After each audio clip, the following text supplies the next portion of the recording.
feral hogs. We rarely see them in East Texas. You might get a glimpse every once in a while, but we often see the aftermath of the damage that they do, tearing up soil and causing generally a lot of destruction to hay fields, fields where people are running cattle on, and they continue to be a problem. Now, the reason I bring that up is we've had a problem in Wood and Upshur County as folks there, landowners, continue to battle against these pesky porkers. And joining us right now is a man who has some experience with this. Byron South is a trapper, predominantly a trapper of predators such as coyotes, but he does have a lot of dealings with feral hogs. And Byron, I wanted to ask you, is this a continuing problem? We sometimes forget that this is out there, but is this a continuing problem?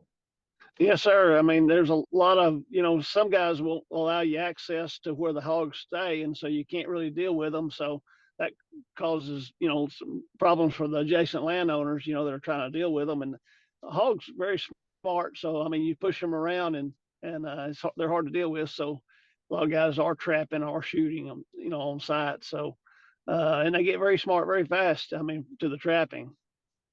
Now, you have seen firsthand what kind of destruction. I may have just kind of skimmed over it, but it's not out of the realm of possibility to say that a small herd can overturn a hayfield in a single night.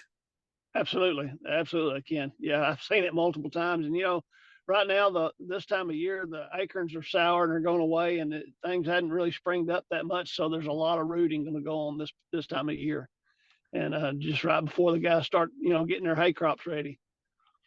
And a lot of people forget the feral hogs. Well, hogs in general can be very powerful animals. They can root, and I know this from experience. They can root under very hard surfaces, and that's really what causes all of the damage is that rooting.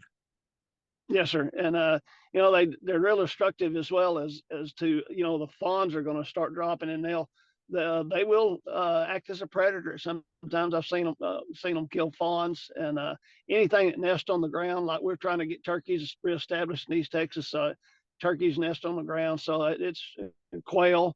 It has a lot of not just for livestock but native habitat. I mean, they're an invasive species, so they got to be dealt with. A problem that seems to never go away here in Texas, which will certainly keep you in business for a long, long time, by the way. Yes. What recourse do people have? I know in spite of government efforts to try to introduce, chemical birth control in feed and things of that nature, what recourse would somebody have? Trapping, shooting, any ways that they could actually thin these herds out? All the above. I mean, if they're causing problems, like I said, they're a smart animal, but you've got to be consistent with your efforts so to keep them off your property, and they'll go where things are easier. Now, trapping is the most efficient way to get rid of big numbers. Of course, now with the hunting, there's a lot of thermal. A lot of guys have thermal or night vision, and that's a good way to deal with them. Trapping, though, a lot of guys trapping that are new to it will bait that trap to begin with, and they'll catch one hog. It's really a good idea to try to feed them in there for a few days and get them used to it. That way you'll catch more of the hogs at one time. And so there's a lot of tips and tricks and things you can do if you'll talk to some guys that have a little experience doing it. But it's a constant deal because you rarely catch them all. So. Well, it's estimated that they do somewhere in the area of $400 million worth of damage in Texas each year.